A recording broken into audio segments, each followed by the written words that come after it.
Hello, everybody, and good afternoon from Oberlin, Ohio. My name is Scott Miller, and I am a member of the Board of Directors of Green Energy Ohio. It's my pleasure to welcome everybody today to our panel discussion around climate action and social good with a focus on electric vehicles. Green Energy Ohio is a nonprofit focused on a transition to a just and clean energy future. With the just and clean energy future comes economic vitality and social good. And so today's panel discussion is going to be particularly important for us to kind of round out our week's events. Just as a reminder, Green Energy Ohio is doing a week-long series of events focused on vehicle electrification around the state. We started yesterday in Shaker Heights, went to Kirtland, we were in Warren yesterday afternoon, Canton and Akron. This morning we were in Worcester. This afternoon we'll be back in Worcester, and the rest of the week, tomorrow we'll be in Dayton and Cincinnati, Athens, and rounding out the week in Columbus. We want to thank all of the folks who made this happen. We have had a wonderful, long planning event bringing all of these materials together for almost 6 months. Michael Peters, who will join us in a moment, is on our planning committee, and we would not have been able to make today's activities happen without Michael and the team at Sway Mobility. So we wanted to give a big thank you to Michael. To all of our sponsors, both our regional sponsors and our statewide sponsors who have made this happen, we want to thank all of you as well. And of course, those of you who are joining us on our live stream, we want to welcome you into the conversation. Thank you all for joining us today. We're looking forward to a wonderful discussion. And with that, I will introduce Michael Peters from Sway Mobility, who will moderate today's event. Thank you, Michael. Thank you, Scott. And thanks to everyone who's joining us today and for all of our panelists today. We have such an exciting panel of experts in this field that I take some notes, so excuse me for reading, which I hate doing in a public event. But the stop here highlights Oberlin EV Car Share. It's a first-in-the-state public EV car share program that supports Oberlin's climate action plan, which we're going to hear a little bit more about in a minute, along with increasing access to public EV charging through Oberlin Municipal Light and Power, the municipal electric utility. We're also going to hear about the importance of increased transportation options serving Oberlin and Lorain County residents and how all of these options complement each other in a county with long distances between cities, but with a willingness to try new and innovative approaches to transportation. Then we'll hear about the Paradox Prize grant that helped to fund several of these initiatives, including a shared EV for Place to Recover and Catholic Charities St. Elizabeth Men's Homeless Shelter. We'll end by expanding our scope to Northwest Ohio as we hear about electrification efforts there, including the region's long history in transportation innovation. So with that, I'm going to turn it over to Oberlin City Council's President, Madam President, Linda Slocum. Thank you.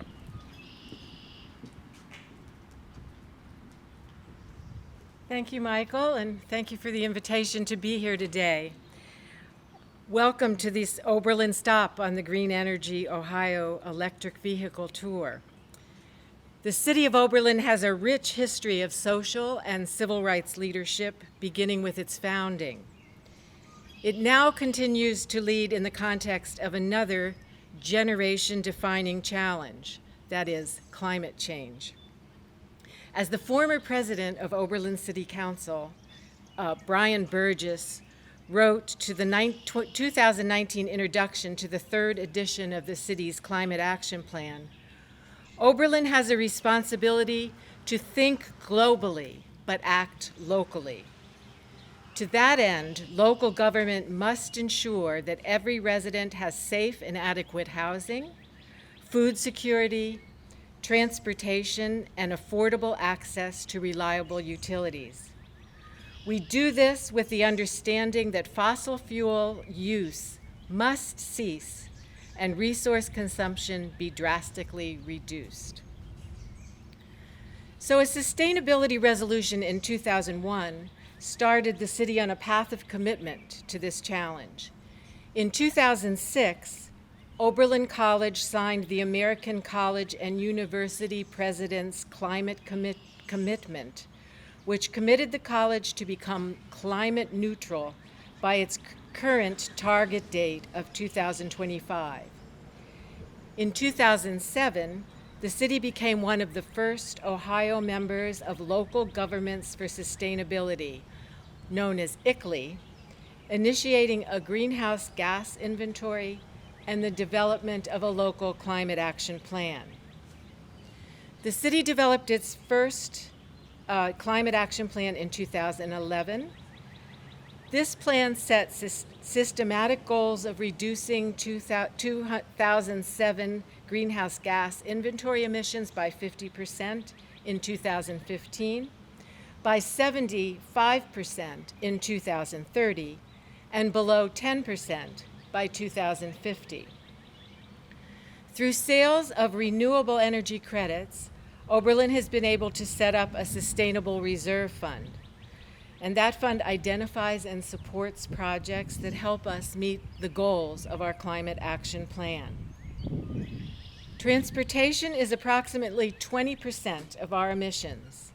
And so on April 1st, we started our car share program that you will hear more about today. It makes 2 electric cars available to residents. In addition to reducing emissions, this program allows drivers to begin to get more comfortable with the new technology. And that's what you'll be hearing about today, the nitty-gritty from the rest of the panel members. Thank you. Thank you very much. This really goes to show you, a city like Oberlin really epitomizes how acting locally can really have a major impact. And we really appreciate that. Next, we're going to hear from City Manager Rob Hillard.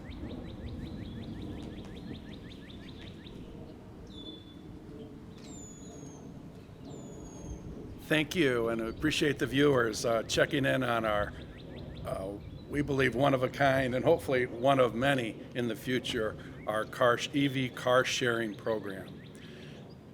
As President Slocum indicated, the city is absolutely committed to environmental sustainability.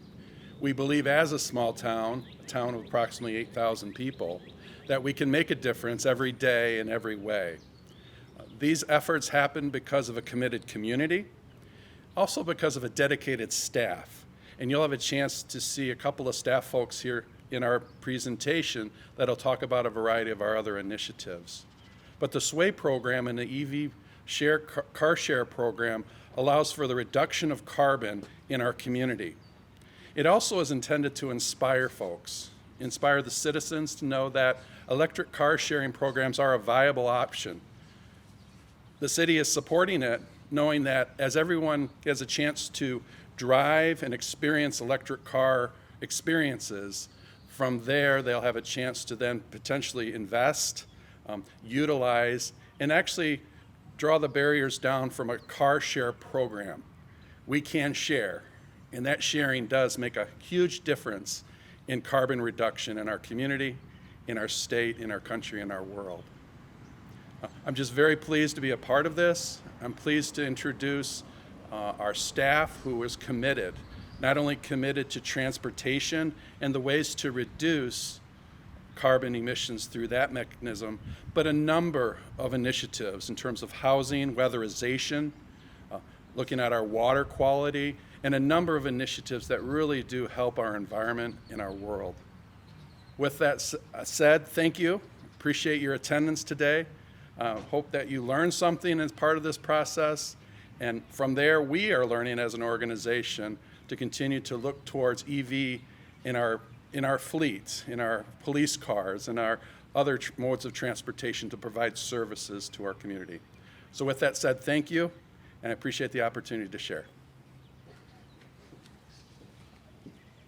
Thank you very much. Next, we're going to hear from really a critical piece of this, which is Oberlin has a municipal electric utility. So we're going to hear from the director of Oberlin Municipal Light and Power, Doug McMillan.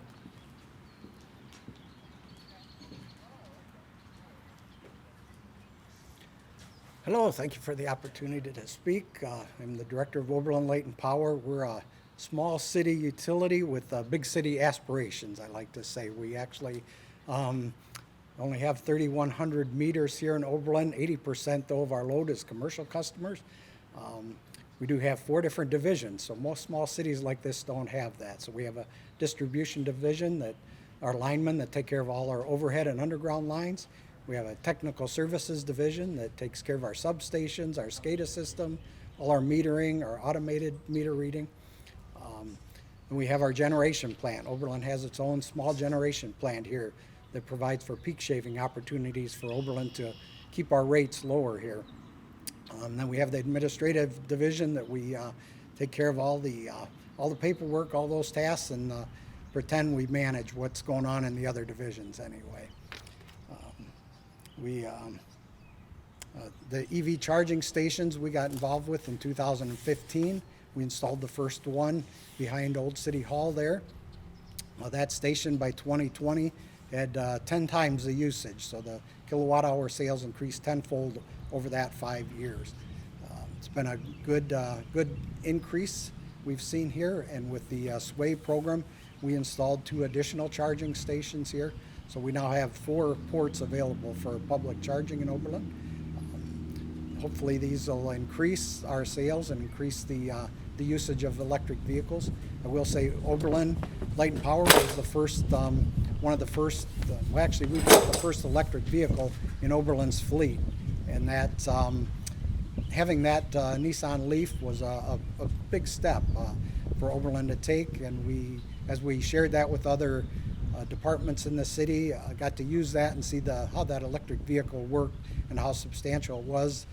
The planning department, and they ended up buying another one a few years later because it was very beneficial. Perfect for a small city to use. We only had to charge it every few days. Plenty for the guys to run around. Reduced our fossil fuel usage and carbon emissions. So, thank you, and we look forward to seeing more EV charging stations and EV vehicles in Oberlin. Thank you very much, Doug. I thought for a minute there we were going to get a lightning strike because that would have been perfect timing. The weather here is a little dicey, so if you see us running for cover, you'll know why. Next up, we have Director of Planning and Development, Carrie Handy.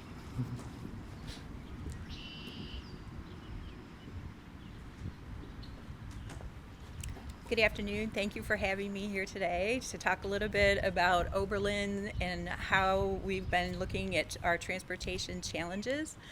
About 2 years ago, we really started looking at how we could improve transportation for our residents. About 10 years ago, the county transit system decided to end regular daily service to Oberlin. And the community came together to provide 2-day-a-week service, and they'd been doing that for almost 11 years now. But we knew that that wasn't serving people who needed to get to work on a daily basis, who needed to get to medical appointments and just be able to travel throughout the county. It was very limited to the city of Oberlin with that 2-day-a-week service. So we started looking at how we could do an expansion of the transportation service, and also what other transportation we could bring into our model to kind of fill the gaps that we knew public transit couldn't necessarily fill. And that's where the electric car share program came into play, because we knew that that could help fill gaps at hours and on the weekends and things like that, that we knew we couldn't afford to have 24-hour public transit service. So with developing the model, which included 5-day-a-week public transit service from 6 a.m. to 6 p.m. and from 9:30 at night to 12:30 in the morning to hit second and third shift workers, and then the 2 electric cars that would be available all the time in Oberlin to help fill around those hours for transit. We decided to apply for the Paradox Prize grant at the beginning of last year, right before the pandemic hit. We went in that first round of the grant, and through that we were encouraged to work. There were a lot of other Lorain County projects, and through that first round we were encouraged to work with the other people in Lorain County who also had transportation needs. And you'll hear about how we brought in Catholic Charities and Place to Recover kind of into our project to make a Lorain County project, which added an additional electric vehicle to our program, and the Paradox Prize grant actually does fund that. For those of you who might not be familiar with the Paradox Prize, it was a grant program specifically targeted to getting people to work in innovative ways. So it would pay for pilot programs, and there will be somebody to talk about that a little bit more here in the future program. But so we're in the process right now of in the middle of the pilot. Things are going well. So we look forward to hopefully being able to continue all of those various modes within our program here in the future. We're looking at future funding sources right now. Thank you. Thank you, Carrie. So next up, we're going to continue to talk about how in a county like Lorain, transportation is so important and critical. And so we're going to be joined by Sharon Pearson, who is Lorain County Mobility Manager, to tell us a little bit more about what's going on in the county and how this all fits in. Thank you. Thank you. I am very honored to be here today. I just want to give a shout out to Green Energy Ohio. I used to coordinate the Green Energy Ohio tours here in Oberlin, and was also honored in 2017 or 2018 for my efforts coordinating that event. But I'm also a former city council person, was involved with the Climate Action Plan and also the transportation section of that plan. I started in transportation because of my work at the Oberlin project. I was given this project of transportation and I knew nothing about it, and I had to learn everything on my own about transportation and how it related to sustainability.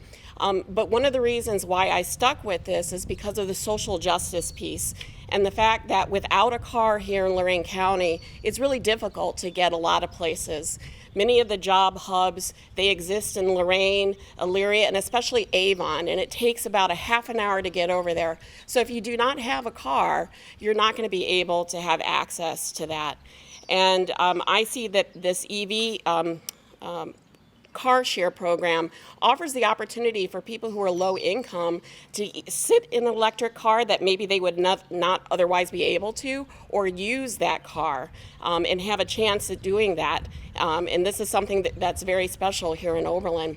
We're also finding through some transportation surveys that we have a lot of needs. People are really struggling with getting to grocery store, to medical appointments, and just this year we launched another transportation survey, and we're finding for the first time that access to jobs is starting to rise to the top 3 on the list, and that hasn't been something that has happened before. Maybe this is because of the pandemic, but it's very obvious that having this EV car share program, having the Paradox Prize program that really links low-income people to jobs is very important. So I'm very, part of my job is to coordinate transportation options, to promote the options that exist. And as soon as I heard about the Paradox Prize, that is one of the projects that we began to promote to find solutions to transportation issues that we have here in Lorain County. And so I'm very proud to be a part of this, and look forward to continued work that Oberlin can do to inspire others throughout Lorain County regarding transportation. So thank you very much. Thank you. So we've heard the local perspective, we've heard the county perspective, and so now we're going to hear really from a regional perspective. So I'd like to invite up Dominic Matthew from the Fund for Our Economic Future. He's going to tell us a little bit more about the Paradox Prize and how a bunch of different organizations in Lorain County came together to apply for this. And as part of this, we're also going to hear from Wendy Caldwell from Place to Recover and Matt Peters from Catholic Charities who are participating in the program. Dominic? Thank you, Michael, and good afternoon, everyone. My name is Dominic Matthew. I am a transportation planner with the Fund for Our Economic Future. The fund is a creative space. We foster new innovative ideas in the economic development space to advance equity in economic growth across Northeast Ohio. So we don't just work in Cleveland, we work across 18 counties in Northeast Ohio. The Paradox Prize really came out of the idea, the transportation paradox that a lot of our residents face out here. No car, no job, no job, no car. If you don't have a car, you can't get to a job. If you don't have a job, you don't have money to own a car. And this gets amplified once you get out of the urban cores of where we live, out of the Clevelands, out of the Akrons. Once you come into places like Lorain County, if, for instance, I use public transit or the Greyhound service to get to Lorain today from Cleveland, I would have started off at home at 5 a.m. in the morning and gotten here at 7 a.m. or so. And so it just makes things harder for people trying to get across county borders or even get across from Oberlin to Lorain or Elyria. And so when Carrie, the team, Wendy, Matt, Michael all came together with the idea of looking at transportation in Lorain County in a different light, this was exciting for us because one, the pilot right now looks at expanding coverage and service area of the Oberlin connector, and two, you have an electric vehicle car sharing program from Sway that's shared between Catholic Charities and Place to Recover.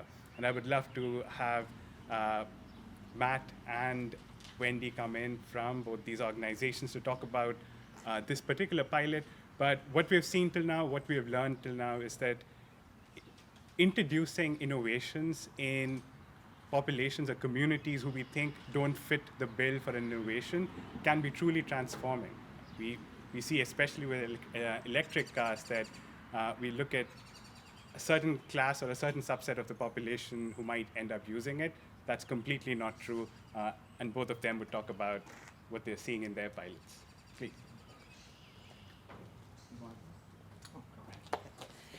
Good afternoon. Thank you so much for allowing me to speak about our experience with utilizing the electric car. My organization is P2R Training and Resource Center. I joined the transportation initiative with Let's Get to Work Lorain County for the Paradox Prize in last year, and then launched it in February of this year. And I have seen an increase of individuals being able to access resources that enable them to get employment, as well as helping people get to work on a daily basis. On top of we're saving energy, and that's just really important to me. It has really been difficult to get people to work and get them to become able to promote independence and able to get their own housing, to get to their jobs, to pay for resources. So this electric car share program has really benefited marginalized populations who otherwise would not be able to access employment or resources that help them get employment, like getting to the doctor and getting to interviews and getting training. So P2R Training and Resource Center has been able to utilize the car in that capacity. We've serviced over 15 employers have benefited from the car share program, and over 50 clients have utilized the car in some way, shape, or form. We hope to be able to hold on to this resource because it really has benefited Lorain County, and the actual charging center is at P2R, so we do get a chance to use it a little bit more than that, but we do share some of the same clients and some of the same issues. So with that, I give you Matt. Thanks, Wendy. Yes. It's such an honor to be here. First, thank you so much to the Let's Get to Work Lorain Collaborative, which has been such a gift to be a part of, to Dominic, to Michael for letting us use the car, which has been tremendous, and to Wendy. So, working with Catholic Charities, Wendy and I get to see, not that she's with Catholic Charities, but we're in a similar position in which we're helping people who are really facing, at times, almost insurmountable barriers, which is really what I see this grant to be all about, which is to get people who are essentially marooned, in poverty, in places that are economic deserts, transportation deserts. Wendy and I have gotten to see how having access to this car, helps in an immediate, kind of visceral way. Right away with access to this car, we're able to get people who are otherwise walking, riding bikes, or just not, fulfilling their obligations, to get them to doctor's appointments, to get them shopping, to get them to, social services, to get them to legal appointments, to get them to, appointments for housing, whether it be an apartment or a home or whatever the case may be. So, now we're able to do that. And I can't emphasize enough how important that is to these people, how meaningful it is, how much hope it gives them to know that there's a network and a community of people around them who are bright and motivated and empathetic and concerned, and making this possible for them. It's been an ineffably huge gift. So thanks to everybody who's been a part of this. It's been a real treasure. When I first applied for the grant and first discovered the Paradox Prize, I sent in a request for just a small amount of money for a van, thinking this will solve our problems. This will be great.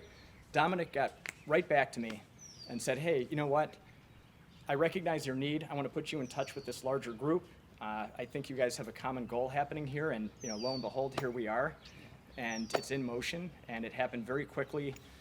So just tremendous props to everybody who made that happen. It's really cool, and it's made a big difference. So, thank you. Thank you. So it's been a real pleasure and an honor working with both Wendy and Matt. Whenever we have a setback or a bad day, these are the clients that we think about, and how we can not only help them but help their clients in turn. And it really, as a mission-driven organization, is really, really very impactful for us. So we've heard locally, we've heard about Lorain County. We've heard regionally about the Paradox Prize. Now we're going to move over slightly to Lucas County in Toledo, and we're going to hear from Dave Gedeon from the Toledo Metropolitan Area Council of Governments, which has the acronym of TMACOG, which is much easier to say and remember. So with that, Dave. Thank you very much. Yes, as mentioned, my name is Dave Gideon. I'm the Vice President of Transportation for TMACOG, the Toledo Metropolitan Area Council of Governments. Rolls right off the tongue. We are the regional planning agency for Lucas and Wood counties in Ohio, and we also have the southern 3 townships of Monroe County in Michigan. So we do cross the state line, and we do transportation and water quality planning for that area. Our water quality area is slightly larger. They handle different issues. I head up the transportation side. I want to thank Green Energy Ohio for allowing some folks from Northwest Ohio to come and join the event. It's a pleasure to be here. And a few of the things that I wanted to talk about today are some of the things that Northwest Ohio's been doing, and then also to talk about some best practices and some things that we have done in Northwest Ohio to try to move the needle a little bit. Admittedly, Northwest Ohio has been a little bit behind the times on trying to bring the region up to speed on electric vehicle charging stations in particular, and getting a network in place. So one of the things that we did was take advantage of the Volkswagen mitigation grant money that was available, and we tried to push that out to our counties and local entities. And Lucas County was fortunate enough to get 11 charging stations through that grant. Erie County got one, and Ottawa County got one as well. University of Toledo was the biggest beneficiary. They've got 6 stations that are going to be going in on their campus, many in and around parking garages and structures, and others near some of the academic buildings. Our Toledo-Lucas County Port Authority was very proactive as well in getting 3 stations that are located at 3 of the downtown garages. So expanding that accessibility to people that go downtown. City of Sylvania got one for their municipal parking lot, and there was actually an O'Connell Lodge in Holland, Ohio, which is on the west side of town, that got one for their facility as well. So taking advantages of programs like that has been a way for us to try to expand our network out a little bit. However, there's still a lot to do. One of the things that we do as a planning agency is the long-range transportation plan for our planning area. In the Cleveland area, NOACA handles that, the Northeast Ohio Area-Wide Coordinating Agency. They do the long-range plan. The plan is required to look out 25 years, so we handle that. So as a planning agency, it's part of our responsibility to not only look at what our roadway network looks like and make sure that we've got good roads, which is obviously important, but also making sure that it's multimodal and gives access to everyone. That we've got appropriate bike trails for people that want to bike or walk, both for recreation and transportation. That our transit system works. That our freight network is efficient so you can get goods around the area, through the area, and across state borders. And for us, also across into Canada is very important to us. So we look at freight, and we look at system preservation, We've got a committee that started up a few years ago that looks at, we originally called it the Autonomous Vehicle Steering Committee. We changed the name to be a little bit broader and take in issues like electric vehicles, connected vehicles, drone technology, unmanned flying units that are becoming more prevalent now and getting a lot more press. So things like that are all things that we are responsible to take a look at and incorporate into a long-range vision of what our area needs to thrive 25 years from now, and try to plan ahead for that. So one of the things that we're going to be taking a look at is putting together a plan as to how we can develop a network of charging stations in the Toledo area. Taking a look at where are the key locations where they need to be, making sure that they're able to get there, having a network that not only connects within Northwest Ohio, but also makes a network that crosses the state. So if you're traveling from Cleveland, say, into Toledo, you're not going to get stranded halfway across the state and you have nowhere to charge. Same thing going down south to Columbus or into Indiana or up to Michigan. So that's very important to us, and we don't have a network in place, and that's something we need to establish. So we're going to be taking a look at that. In terms of some best practices, some of the things that I highly advocate that anyone does, whether you're a grassroots organization or even a governmental entity that wants to try to expand out and get some of these programs in place. If you're a grassroots organization, get to know your metropolitan planning organization, your TMACOGs, your NOACAs, your MORPCs if you live in the Columbus area. Get to know those folks. Get to know your governmental representatives. They're often fighting the same battles that you are, but coming at it from a slightly different angle. Believe it or not, you really are all pushing in the same direction, but you have to get to know each other in order to get across the finish line. If you work for a governmental entity, get to know your grassroots people. Establish those partnerships, because they're going to be the ones that are the community advocates that when you're going in front of your council or talking to your other county commissioners or your boards, the grassroots people are going to be the ones that will really help you sell it and make sure that you're spending the money in a prudent manner for your residents. So get to know your people around you. Research programs and funding resources. This is a kind of a growing area. There really aren't that many well-established resources yet for charging stations. I mentioned the Volkswagen mitigation grant that we were able to take advantage of in our area and across the state. But as new programs pop up, as new transportation bills gets passed, if the federal government passes a federal infrastructure bill, take a look in there and see if there are programs that are available to help you expand out some of these networks. Those are going to be some of your best sources of revenue for these things. Get projects into your region's long-range transportation plan. Whether or not it's something that you can implement in the next year or two, or it's something you feel like it's going to take 5 or 10 years down the road to do, make sure that it gets in the plan. It sets the long-range vision. It tells your community that that's something you're interested in and are dedicated to doing.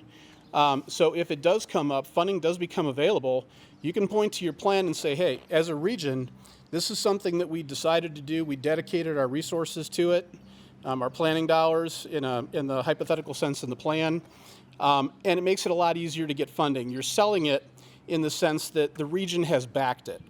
So I highly encourage you to work with your MPOs on getting projects in long-range transportation plans. If you go after funding, don't be afraid to hear the word no. It's going to happen. Oftentimes when you apply for grants, you're not going to get it your first time out. If you do, fantastic. You put together a solid application and it worked. But there are a lot of people competing for the same dollars, and there isn't enough money to fund everybody. So stick with it. Don't give up. Build your stronger coalitions and go after it again. Don't let the word no, knock you down. And try to work with your region to establish policies and initiatives that are getting you to your end goal. A couple of the things that we did as a planning agency, we did this for both water quality and transportation. We put together legislative agendas. We do this every 2 years. We just updated these last fall. We approved them in December. So one on the transportation side, one on the water quality side. Transportation is called Transportation Legislative Agenda for the Toledo area, and the water quality one is a little bit more focused. It's called the Agenda for Lake Erie, focused on more of the water quality, lake issues, algae issues, and so forth. We break this into a whole series of briefs, and I believe there are 9 of them, looking at freight rail, logistics, air, ped bike, passenger rail, marine, so forth. One of the sections that we have in here, and we titled this one a little bit more narrowly, but it encompasses broader topics, but one called Autonomous and Connected Vehicle Transportation Policy Brief. In here, we've established policies that our region is going to be pushing towards. One of our local priorities, establish a network of level 2 and DC fast charging stations to facilitate the broader deployment of all electric and hybrid vehicles.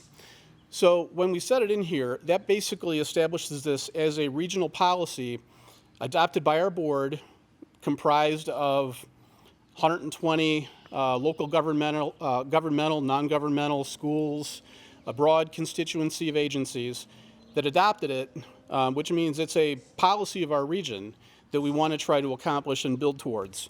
So this helps set the blueprint for some of the things that we want to do and some of the things we want to see funded and move along as projects.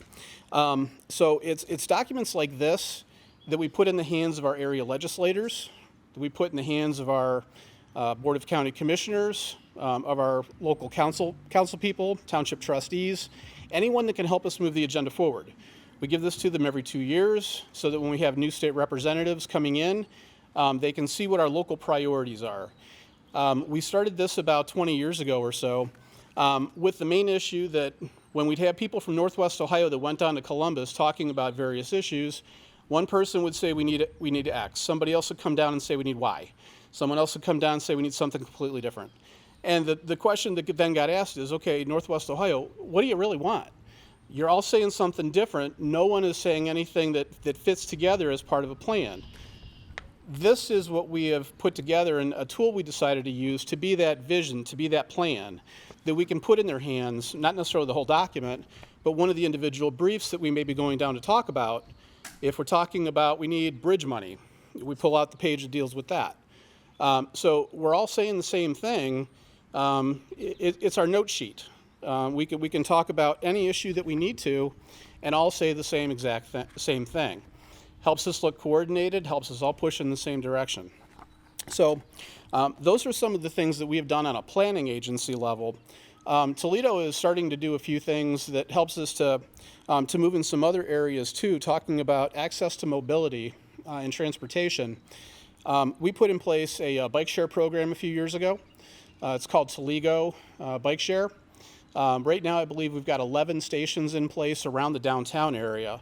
We want to try to expand that out into some areas outside of downtown. COVID slowed that down. The program shut down completely. Instead of having people sharing bikes and potentially spreading the virus, the program was suspended. I believe that is now opened back up again. But it's things like that that help with mobility. You can rent the bike either by the hour, get a membership where you can use it anytime you want. But some people use that for recreation. Others need it if they want to, take a short trip downtown. Some people even use it to get to work. So things like that have kind of broadened out some of the transportation options. Trails have been very important to us as well, from the non-motorized side of things. Trying to establish a connected trail network is one of the things we've been very dedicated towards. And giving people the option of either riding a bike or walking. If they work close and don't want to take a car, they've got a non-motorized option that is safe for them, that they feel comfortable using. So on our environmental side, sustainability is a major issue for them.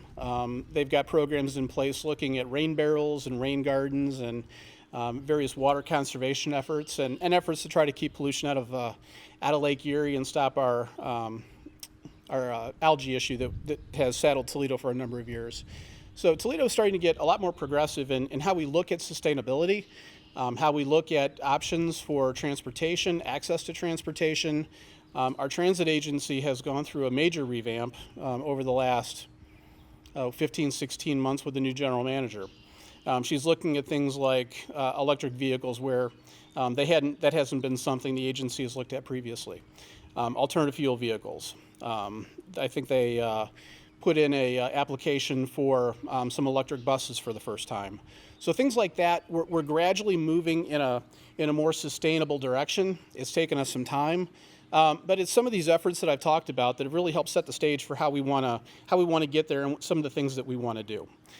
So with that, I will wrap up. But thank you for having me, and it's been a pleasure talking to all of you. And on the live stream, thanks for joining me. And if you catch this later on YouTube, hope you found some of this interesting and informative. Thank you. Thank you very much, Dave.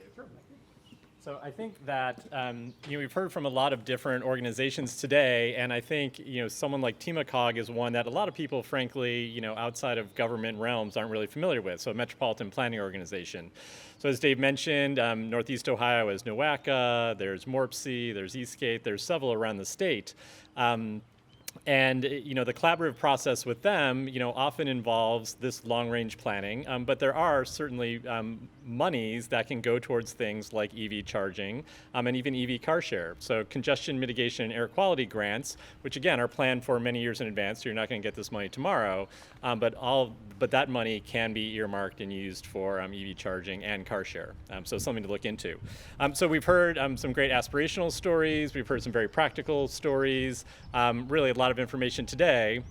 And so I'm really happy that we're going to end this with some historical perspective.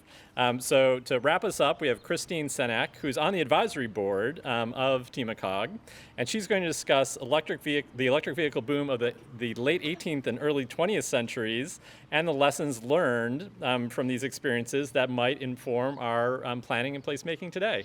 Christine? It's just like teaching. You're also far away, like you always choose the back. And of course, Toledo chooses the back row, where people misbehave. I'm Christine Senek. I'm also known as the girl in the glass city. Toledo is the glass city. So I am the girl in it. I go everywhere, do everything, cover the best people, places, and things. And I have been very, very lucky to have been sponsored by Yark Automotive Group for the past 10 years, in fact. Initially, that was with an internal combustion engine car. For the past 6 years, I have been driving a BMW i3. So out of all of you here, how many of you actually drive as your sole car an electric car? I want everybody to look around. There's 2 of us.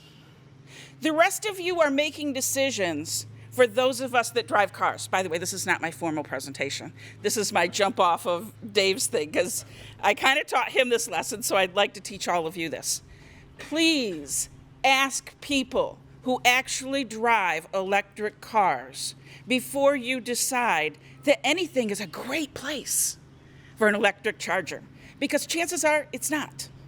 Now, there are times when you and I have to deal with, oh, this is here because it's convenient, or somebody paid for it, or this happens to be where they could drop the massive line for a DC fast charge. Okay, we'll spend the next 45 minutes in our car, eating car snacks. This one's great. It's right next to a McDonald's. So whoever did this is great. So please, please, please, and I know some of you are driving your first EV vehicle this week. By the end of the week, you'll know the challenges that we face with a sole EV as our car. So please, please ask people. If you don't know people, get on Facebook, find people, ask people who actually drive electric vehicles where things work best for us. So you're going to buy this next speech, so you got that one for free. So here, I'm here representing sort of Toledo, and I'm glad that you let us come in on your event here. I'm actually hoping maybe that I can convince my high school and college friend who lives here that we're going to Chez Francois, because I don't get out here that much, so I'm hoping she's going to say yes to that. So in Toledo, a couple of things are happening. You heard a whole bunch of great stuff from Dave, but there's also something else that's exciting that's happening. So the Jeep factory in Toledo, which has always produced the Wrangler, and a couple of other Jeeps. Right now, as you are sitting here, the Jeep factory is in fact producing electric Jeeps. So that's really exciting for us in Toledo. Right now, they are hybrid vehicles. So what you can buy, if you go online, last week there were like 2 or 3 left in the whole Cleveland area. You can buy a hybrid Jeep that the first, I think it's about 35 miles, is electric. Guess why it's always 35 miles? Because that's how much the average American drives in an average day. So that most of your miles are on an electric engine. Or, electric motor. There's no such thing as an electric engine, by the way. So that's happening there. Eventually that will switch over to, there's another hybrid with longer range that's just been announced. And then eventually there is the Jeep Magneto, which is the 100% electric power Jeep. And that will all be happening right in Toledo. So that's our present and our future. But believe it or not, Toledo has a past with electric cars. In fact, people think electric cars are new, and they're not. So the topic really here is there's nothing new under the sun. Of course, there's no Face ID on this right now. There we go. So the basic ideas behind electric cars really aren't new. In fact, it's not even close to being new. Electric cars were produced over 100 years ago. 100 years ago, we were producing electric cars. Cities like Toledo actually had 2 electric car companies. One was the Milburn Wagon Company. The other one was the Ohio Electric Company.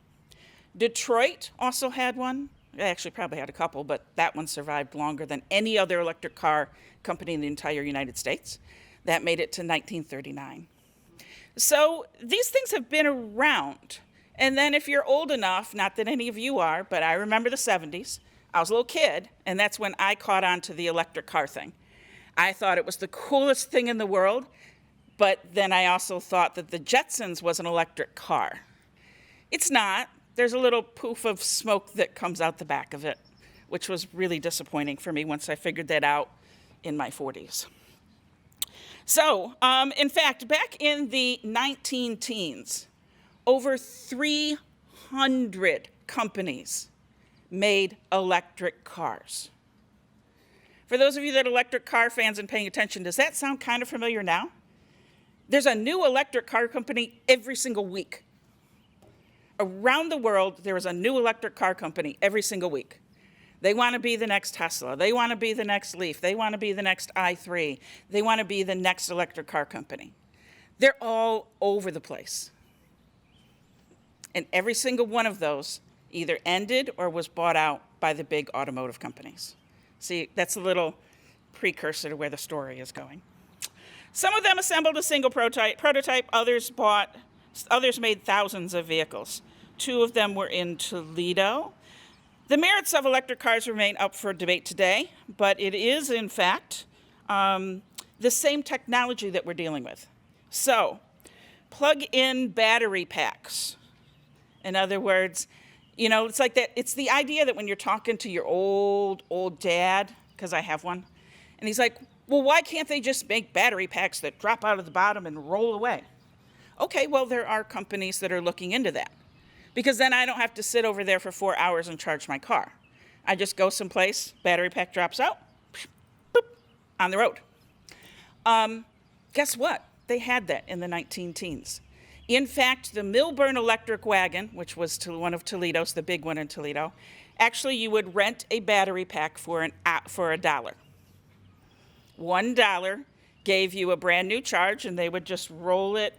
I think it got rolled in, it came up on a platform and it rolled underneath the car. There was a slot for it. Gas and electric hybrids had those in the 19-teens too. And regenerative braking, so if you don't know what that is, that's when you stop, if you're a Prius driver, you have it. So that's when you press the brake and that energy goes back into the car and supposedly saves you so much energy. It really doesn't, but we'll pretend like it does.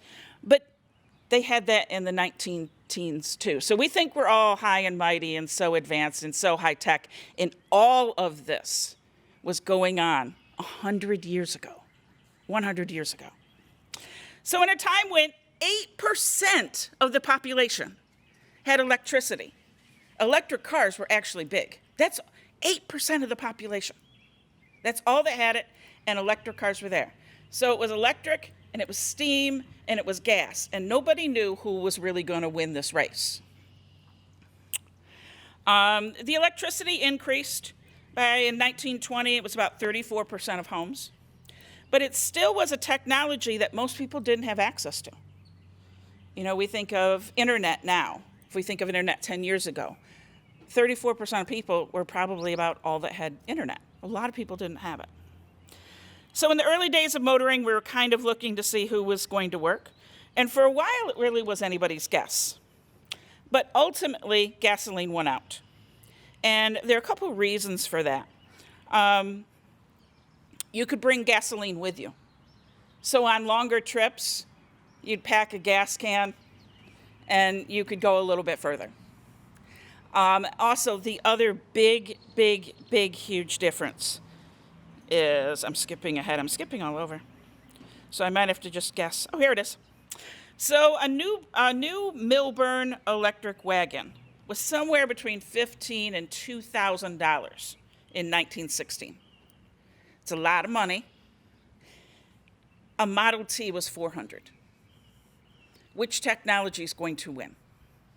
The Model T. In fact, there were electric Model Ts to start out with. And you had the charger on the wall in your garage, just like we do now, 100 years ago.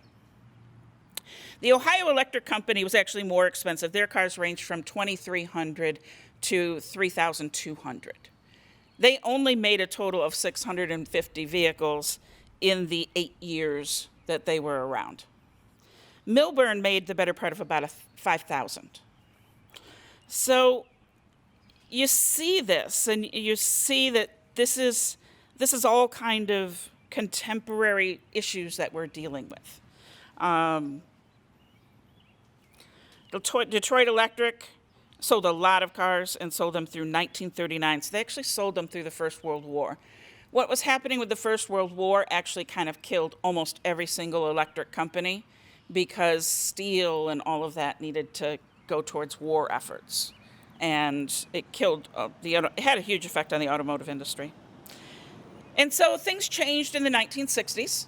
You know, we were still in the Cold War, but we weren't sort of actively fighting these big world wars that took up steel and power and all of this kind of stuff and created a demand for vehicles.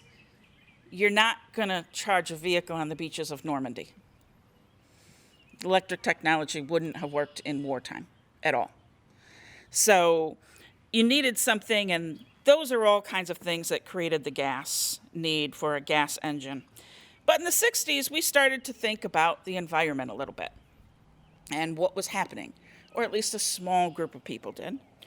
You started to see big automotive companies play around with electric technology. There were some electric cars on the road then. The 70s brought more of that around, and including it was BMW's first electric car. But electricity really didn't get serious until the 1990s. And there's an interesting story there. You may remember, what's the movie about GM and how the gas industry and everybody throttled them?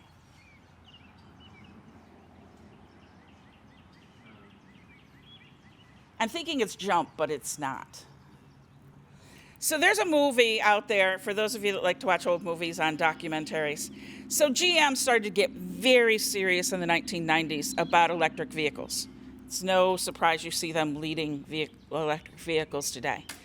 They got very serious about it, and they deliberately got sabotaged by other automotive makers that did not want electric technology and by gas companies and all kinds of other people that really went in and just obliterated things and destroyed things. So then we come up into, 2007, when GM got back again.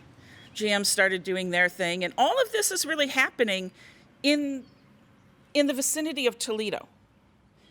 So Toledo, if you're not from there, and Detroit, we're kind of like the stepsister in the automotive industry. So what I haven't mentioned so far is, so Milburn Electric Wagon, his daughter married a Studebaker. You know that name, don't you? Studebaker tried to make some vehicles. Milburn actually made the shells for Studebaker cars for a while. Oh, and then there were two boys. What was their last name? Dodge. The Dodge brothers, who actually were in Toledo.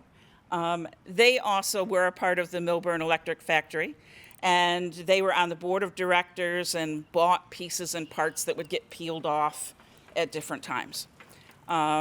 So what's happening now isn't new. It isn't at all. It's the same thing, and oddly, it's the same problems. So the Milburn Electric Wagon had a range of 80 miles. Actually, I think it was 75.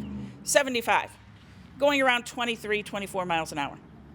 My first i3 had a range of 80 miles. So it's fun that we're dealing with all this, and we're dealing with it, and we're going forward in a way that really can't be stopped. So like those of us that were in electric cars, past 4 years were a little weird because whether you love them or hate them, obviously the president at that time did not like electric cars.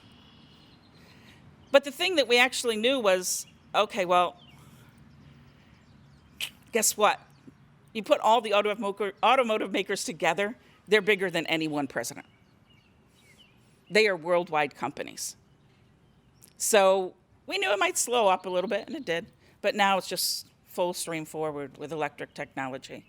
So the story of the Milburn Wagon, Toledo, in sort of the bedroom community of Detroit in many ways. In the end, it was bought out by GM. GM always had an interest in it. They were making bodies for GM, and they were hired to make, get this, the brand new Buick bodies.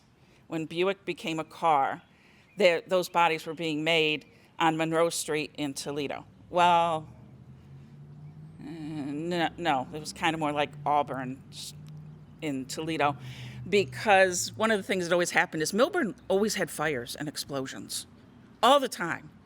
I mean, we have to remember this is why we have unions, because these places were inherently not safe at all. So that's what happened. And so eventually GM's like, well, we want to have exclusive rights to your factory to build our car shells. And before, they were making car shells for 5 or 6 different automotive companies. And you also see that happen now. Now that automotives were going to be a big thing, there's no company that's making any part for a whole bunch of different people. Like there's the Maumee stamping plant in Toledo. Used to be exclusively Ford. Actually, that plant exclusively now makes body panels for the Tesla. They don't make them for Dodge. They don't make them for anybody else. You have exclusiveness because of the potential for corporate espionage. So GM said, hey, we're going to take this over. Here's a whole bunch of money. Milburn had died a long time before, and the other guys, the Dodge brothers were off doing their thing, and everybody kind of got interested in their own other businesses. So they're like, yeah, sure, we'll take the money. And they're like, oh, this is going to be great. It's going to be still going to be here. It's going to be a great factory. They closed it in a year. All they wanted was to close it out and get it off of the marketplace so that they could produce the bodies up in Detroit and have exclusive jurisdiction or exclusive control over what they were doing. And that was also a part of the end of the electric boom in the 19-teens. And that was companies wanted their own stuff. The bigger companies came in and bought out the smaller companies. You're going to see this happening. You're going to see this happening with all these electric cars. They're going to get bought out. GM's going to buy this person out, and everybody will get bought out. And then within a year, oh, we don't make those anymore.